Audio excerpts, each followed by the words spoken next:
தமிழ்நாட்டு பெண்களின் கலாச்சாரம் என்பது ஆயிரக்கணக்கான ஆண்டுகளாக பாரம்பரியமாக வந்த வாழ்வியல் மதிப்பீடு, நெறிகள், கலை பழக்க வழக்கங்கள், உடை சமையல் கலைகள் மற்றும் குடும்ப சமூக பங்கு போன்ற அனைத்தையும் உள்ளடக்கியது. தமிழ்நாட்டு பெண்களின் கலாச்சாரத்தின் முக்கிய அம்சங்கள் ஒன்று. குடும்பப்பற்று குடும்பத்தையும் உறவினரையும் அன்போடு பேணுவது. 2. சமையல் கலாச்சாரம். பாரம்பரிய உணவுகள், சோறு கூட்டு கறி, இட்லி தோசை போன்றவை தயாரிப்பில் பெண்களின் பங்கு. 3. அழகியல் உடை புடவை, தாவணை போன்றவை பாரம்பரிய உடை மலர் அலங்காரம், குங்குமம், நகைகள் போன்ற அழகியலுடன் தொடர்புடையவை. 4. மத ஆன்மீக பங்கு. வீட்டில் பூஜை விழாக்கள் போன்றவற்றில் பெண்களின் பங்களிப்பு. 5. கலைகள், நாட்டுப்புற பாடல்கள், பாரம்பரிய நடனங்கள், பரதநாட்டியம், கும்மி, கோலாட்டம் மற்றும் கைத்தொழில் திறன்கள். 6. சமூக பொறுப்பு. அண்டை அயலார்களுடன் வாழும் உறவு, நன்னெறி, மரியாதை. இன்றைய பெண்கள் கல்வி தொழில். பெண்கள் இன்றைய கல்வி தொழில்நுட்பம், வேலைவாய்ப்புகள் மூலம் முன்னேறியும் பாரம்பரிய விழுமியங்களை தக்க வைத்தும் வருகின்றனர்.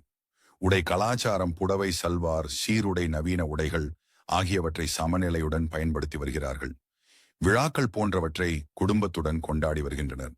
கலைகள். பரதநாட்டியம், இசை, கைத்தொழில் போன்றவற்றில் நவீன பாணிகளை சேர்த்து புதுமை செய்வதன் மூலம் பாரம்பரியத்தை தொடர்கிறார்கள்.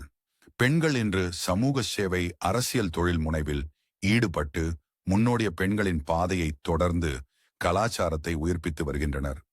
மொத்தத்தில் தமிழ்நாட்டு பெண்களின் கலாச்சாரம் குடும்ப பற்று, ஆன்மீக நம்பிக்கை, கலை, அழகியல், உணர்வு, சமூக ஒற்றுமை ஆகியவற்றில் உள்ளது. இன்றைய பெண்கள் இதை புதுமையோடும் நவீனத்தோடும் இணைத்து சீராக தக்க வைத்துக் கொண்டு செல்கிறார்கள்.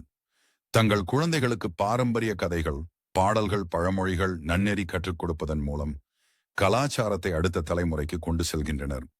எல்லா பெண்களும் இவ்வாறு செய்கிறார்கள் என்று அர்த்தமில்லை. சிலரின் தவறுகள் சமுதாயத்தில் தீமையை உண்டாக்குகின்றன. இன்றைய சமூகத்தில் பெண்கள் செய்யும் தவறான, கேவலமான செயல்கள் மற்றும் அதனால் சமூகம் எவ்வாறு கெட்டுப்போகிறது என்பதனை விளக்கமாக தருகிறேன். எல்லா பெண்களும் இவ்வாறு செய்கிறார்கள் என்று அர்த்தமில்லை. சிலரின் தவறுகள் சமுதாயத்தில் தீமையை உண்டாக்குகின்றன. பெண்கள் செய்யும் சில தவறான செயல்கள். 1. குடும்ப பாசத்தை புறக்கணித்தல். சிலர் நவீன வாழ்க்கை முறையில் அதிகம் மூழ்கி குடும்பம், மூத்தோர், குழந்தைகளுக்கான பொறுப்புகளை புறக்கணிக்கிறார்கள். இதனால் குடும்ப ஒற்றுமை குறைகிறது. 2. பண்பாட்டு மதிப்புகளை மறத்தல். சில பெண்கள் பாரம்பரியம், விழுமியம், நன்னெறி ஆகியவற்றை பழையவை என்று விளக்குகின்றனர். இதனால் புதிய தலைமுறை பண்பாட்டை மதிக்காமல் விடுகிறது. 3.